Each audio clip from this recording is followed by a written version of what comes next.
Hello friends. तो चलिए आज हम करने वाले हैं लेक्चर में कि सैलरी में क्या क्या इंक्लूड होता है। फर्स्ट है वेजेस। कोई भी मजदूर है, मजदूर उसको क्या मिलेगी, वेजेस मिलेंगी, ठीक है। और फिर एन्युटी और पेंशन मिलेगी। एन्युटी क्या होता है, पर ईयर के हिसाब से हम काउंट करते हैं। या पेंशन तो आपको ही पता होगी, जब रिटायर हो जाते हैं तब पेंशन मिलती है ना।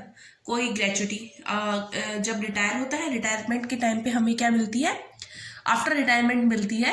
एक लमसम अमाउंट मिलता है एम्प्लॉय को एम्प्लॉयर से, तो उसे ग्रेचुटी कहते हैं। कोई फीस मिली है, कोई कमीशन मिला है, कोई अनुलाभ अथवा वेतन या मजदूरी के बदले में कोई अतिरिक्त लाभ मिला है, ठीक है। कोई फीस मिली है, कोई कमीशन मिला है।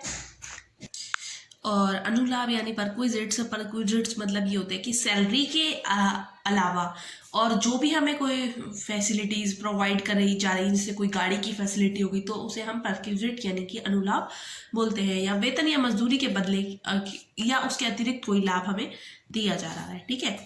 ये हम क्या कर रहे हैं, हम सैलरी के अंडर इनको पढ़ेंगे। कोई अग्रिम वेतन यानी कि एडवांस में अगर हमें कोई सैलरी मिल गई है, परंतु इसमें मोटर कार्स, स्कूटर, मकान आदि के लिए लिया गया कोई भी ऋण शामिल नहीं किया जाएगा, ठीक है। अगर कोई हम एडवांस सैलरी ले रहे हैं, और हम किसके लिए ले रहे हैं एडवांस सैलरी, मोटर कार या स्कूटर, मकान आदि के लिए ले रहे हैं, इनके लिए ऋण ले रहे हैं, तो वो सैलरी में इंक्लूड नहीं किया जाएगा।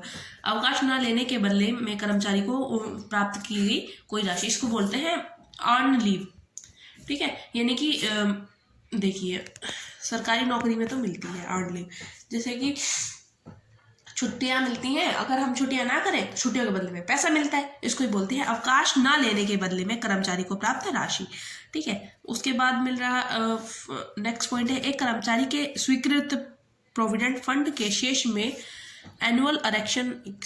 ये पॉइंट थोड़े नेक्स्ट जो चैप्टर होंगे उनमें ज़्यादा अच्छे से आपको समझ आएंगे। हाँ, कि एक कर्मचारी है जिसमें प्रोविडेंट फंड में उसने पैसा लगा रखा है, तो उसमें कर्मचारी का जो एम्प्लॉय की सैलरी का 12% और जो एम्प्लॉयर है उसका 9.5% से अधिक की दर पर ब्याज, ठीक है। और ट्रांसफर्ड बैलेंस है का कर योग्य अंश, ये आपको नेक्स्ट लेक्चर में नेक्स्ट चैप्टर में अच्छे से समझ आएगा, ठीक है। देखिए, मैं आपको बताती हूँ सैलरी में क्या क्या इंक्लूड होता है। बेसिक सैलरी यानी कि जो मिलनी है।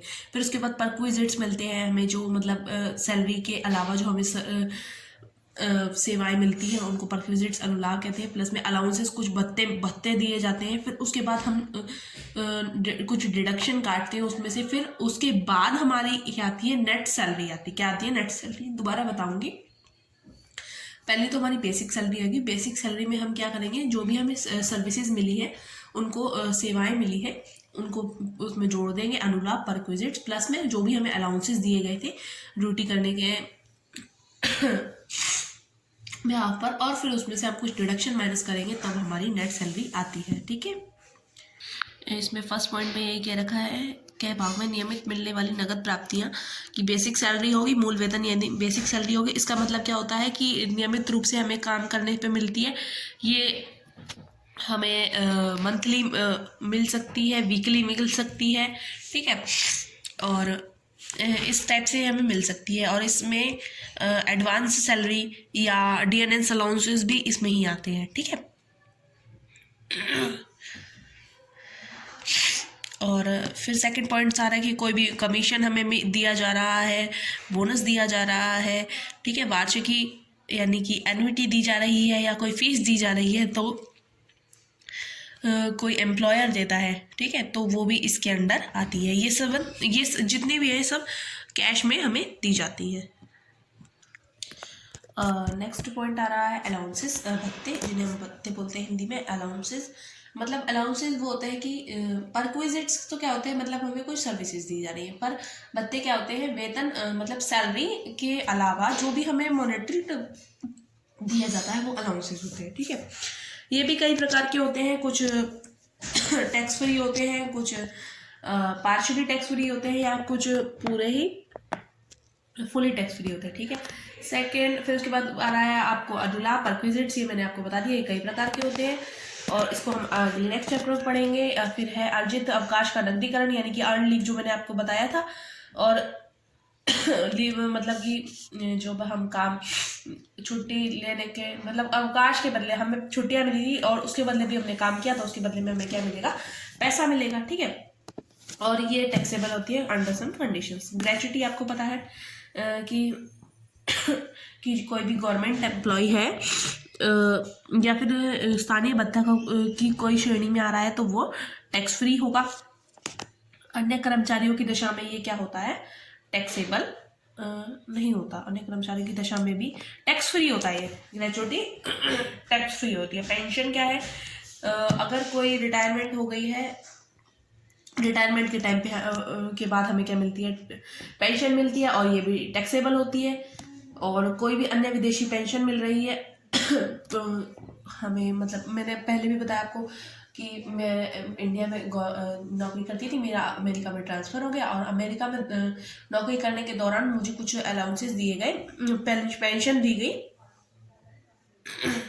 जो कि भारत में ही हो रहा था, है ना। ये सब भारत से ही प्राप्त हो रही थी मुझे, तो ये भारत में प्राप्त हुई मानी जाएगी क्योंकि भारत के लोगों ने ही मेरा ट्रांसफ़र करा था। मेरी कंपनी इंडिया की थी, इंडिया की कंपनी ने ही मेरा ट्रांसफ़र किया था, तो वो भारत में अर्जित हुआ माना जाता है और वो टैक्सेबल होता है इंडिया में। यूएनओ से अगर कुछ हमें प्राप्त हो रहा है तो वो टैक्स फ्री होता है, ठीक है।